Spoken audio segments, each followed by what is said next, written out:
Hi ಸ್ಪರ್ಧಾರ್ಥಿಗಳೇ, ಹಿಂದಿನ notification ಬಗ್ಗೆ ತಿಳಿದುಕೊಳ್ಳೋಣ ಬನ್ನಿ. ಹಿಂದಿನ ನೋಟಿಫಿಕೇಷನ್ ಏನಪ್ಪ ಅಂದರೆ SIDBI ಬ್ಯಾಂಕ್ನಲ್ಲಿ ಕಾರ್ಯರತ ಹುದ್ದೆಗಳ ಬಗ್ಗೆ ನೋಡೋಣ.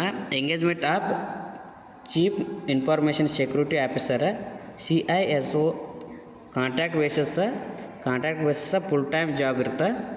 ಇದು ಮಾರ್ಚ್ 20, 2025ರಿಂದ ಅಪ್ಲಿಕೇಶನ್ ಸ್ಟಾರ್ಟ್ ಆಗಿದ್ದು. ಅಭ್ಯರ್ಥಿಗೆ ಇರಬೇಕಾದ ವಿದ್ಯಾರ್ಥಿ ಕ್ವಾಲಿಫಿಕೇಷನ್ನ ಏಜ್ ಲಿಮಿಟ್ ಬಗ್ಗೆ ನೋಡೋಕ್ಕಿಂತ ಮುಂಚೆ ಇನ್ನೂ ಯಾರು ನನ್ನ ಚಾನಲ್ಗೆ ಸಬ್ಸ್ಕ್ರೈಬ್ ಆಗಿಲ್ಲ, ದಯವಿಟ್ಟು ಸಬ್ಸ್ಕ್ರೈಬ್ ಮಾಡ್ಕೊಳ್ಳಿ.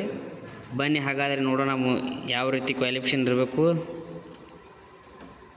ಪೋಸ್ಟ್ ನೇಮ್ ಬಂದುಬಿಟ್ಟು ಚೀಫ್ ಇನ್ಫಾರ್ಮೇಷನ್ ಸೆಕ್ಯೂರಿಟಿ ಆಫೀಸರ್. ಒಂದು ಪೋಸ್ಟ್ ಖಾಲಿ ಇದೆ.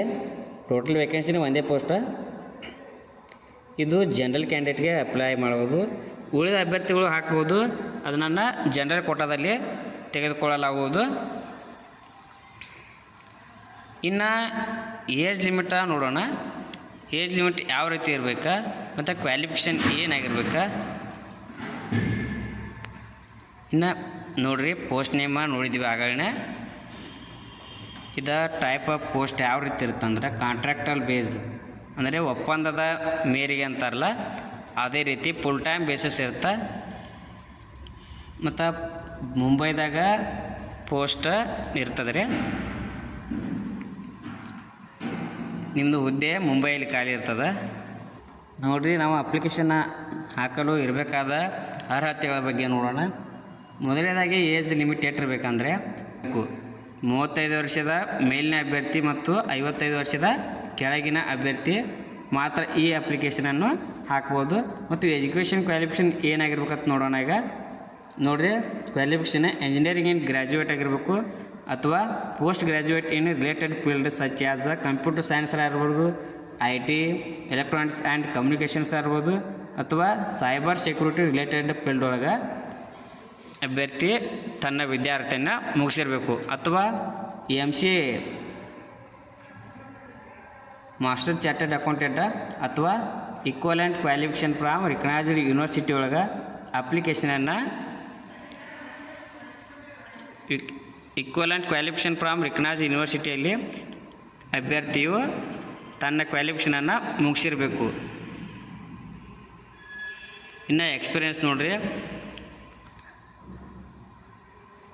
ಎಕ್ಸ್ಪೀರಿಯೆನ್ಸ 15 ವರ್ಷಗಳ ಕಾಲ ಫೈನಾನ್ಷಿಯಲ್ ಆಪರೇಷನನ್ನು ಅಥವಾ ಪ್ರಿಪರೇಬಲ್ ಫೈನಾನ್ಷಿಯಲ್ ಇನ್ಫಾರ್ಮೇಷನ್ ಸೆಕ್ಯೂರಿಟಿ ಮ್ಯಾಟರ್ಸ್ ಬಗ್ಗೆ ಬ್ಯಾಂಕ್ ಒಳಗೆ ಮಾಡಿರಬೇಕು. ಅಥವಾ ಲಾರ್ಜ್ ಕಾರ್ಪೊರೇಟ್ಸ್ ಆಗಿರ್ಬೋದು. ಇನ್ನು PSUs ಮತ್ತು FIs ಫೈನಾನ್ಷಿಯಲ್ ಸರ್ವಿಸ್ ಮತ್ತು ಆರ್ಗನೈಸೇಷನ್ ಒಳಗಡೆ ಮಾಡಿರ್ಬೋದು. ಈ ಯಾವುದರಲ್ಲಿ 15 ವರ್ಷಗಳ ಕಾಲ ಎಕ್ಸ್ಪೀರಿಯೆನ್ಸನ್ನು ಅಭ್ಯರ್ಥಿ ಹೊಂದಿರಬೇಕು. ಇನ್ನು ಅದಾಗಿಲ್ಲ ಅಂದರೂ 7 ವರ್ಷಗಳ ಕಾಲ most recent experience in governing ಅಥವಾ ಮ್ಯಾನೇಜಿಂಗ್ ಇನ್ಫಾರ್ಮೇಷನ್ ಮತ್ತು data security for reputed organisation.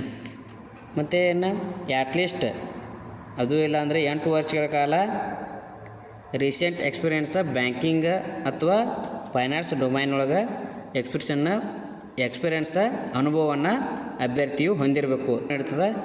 Must and should 5 ವರ್ಷಗಳ ಕಾಲ ಸೀನಿಯರ್ ಮ್ಯಾನೇಜ್ಮೆಂಟ್ ಲೆವೆಲ್ನಲ್ಲಿ ಅಭ್ಯರ್ಥಿಯು ಕೆಲಸವನ್ನು ಮಾಡಿ ತನ್ನದೇ ಆದ ಅನುಭವವನ್ನು 5 ವರ್ಷಗಳ ಕಾಲ ಹೊಂದಿರಬೇಕು. ಮತ್ತು ಸೆಲೆಕ್ಷನ್ ಪ್ರೊಸೆಸ್ ಯಾವ ರೀತಿ ಇರ್ತಂದ್ರೆ ಇಂಟರ್ವ್ಯೂ ಇರ್ತದೆ ರೀ. ಇಂಟರ್ವ್ಯೂ ಒಳಗೆ ಶಾರ್ಟ್ ಲಿಸ್ಟಿಂಗ್ ಮಾಡ್ತಾರೆ, ಪರ್ಸ್ನಲ್ ಇಂಟರ್ವ್ಯೂ ತೊಗೋತಾರೆ. ಪರ್ಸನಲ್ ಇಂಟರ್ವ್ಯೂಲ್ಲಿ ಕ್ವಾಲಿಫೈ ಆದವ್ರನ್ನ ಸೆಲೆಕ್ಟ್ ಮಾಡ್ಕೋತಾರೆ. ಮತ್ತು ನೀವು ಅಪ್ಲಿಕೇಶನ್ ಹಾಕಬೇಕಂದ್ರೆ ಬ್ಯಾಂಕಿಂಗ್ ವೆಬ್ಸೈಟ್ ಒಳಗೆ ಹೋಗಿ ಅಪ್ಲಿಕೇಶನ್ ಫಾರ್ಮ್ ಸಿಗುತ್ತೆ. ಅದನ್ನು ಮಸ್ಟ್ ಆ್ಯಂಡ್ ಶುಡ್ ನೀವು ಇಂಗ್ಲೀಷ್ನಾಗ ಅಥವಾ ಹಿಂದಿ ಒಳಗೆ ತುಂಬಬೇಕು. ಯಾವ ರೀತಿ ಅಂದ್ರೆ ಇಲ್ಲೇ ವೆಬ್ಸೈಟ್ ಇದೆ ನೋಡಿರಿ, @SIDBI.in ಈ ವೆಬ್ಸೈಟಿಗೆ ಹೋಗಿ ಅಪ್ಲಿಕೇಶನ್ನ ಫಾರ್ಮ್ ಸಿಗುತ್ತೆ. ಮತ್ತು ಕೊನೆಯ ದಿನಾಂಕ ಬಂದುಬಿಟ್ಟು ಏಪ್ರಿಲ್ 9, 2025 ಕೊನೆಯ ದಿನಾಂಕ ಇದೆ. ನೀವು ಅಲ್ಲಿವರೆಗೂ ಅಪ್ಲಿಕೇಶನನ್ನು ಹಾಕ್ಬೋದು. Thank you. ಇನ್ನೂ ಯಾರನ್ನ ಚಾನಲ್ಗೆ ಸಬ್ಸ್ಕ್ರೈಬ್ ಆಗಿಲ್ಲ, ದಯವಿಟ್ಟು ಸಬ್ಸ್ಕ್ರೈಬ್ ಮಾಡ್ಕೊಳ್ಳಿ. ಮುಂದೆ ಯಾವುದೇ ಜಾಬ್ ಬಗ್ಗೆ ನಾನು ತಿಳಿಸಿದಾಗ ನಿಮಗೆ ನೋಟಿಫಿಕೇಷನ್ ಮೂಲಕ ತಿಳಿದು ಬರ್ತದೆ. ನೋಡಿರಿ, ಅಪ್ಲಿಕೇಶನ್ ಸ್ಟಾರ್ಟ್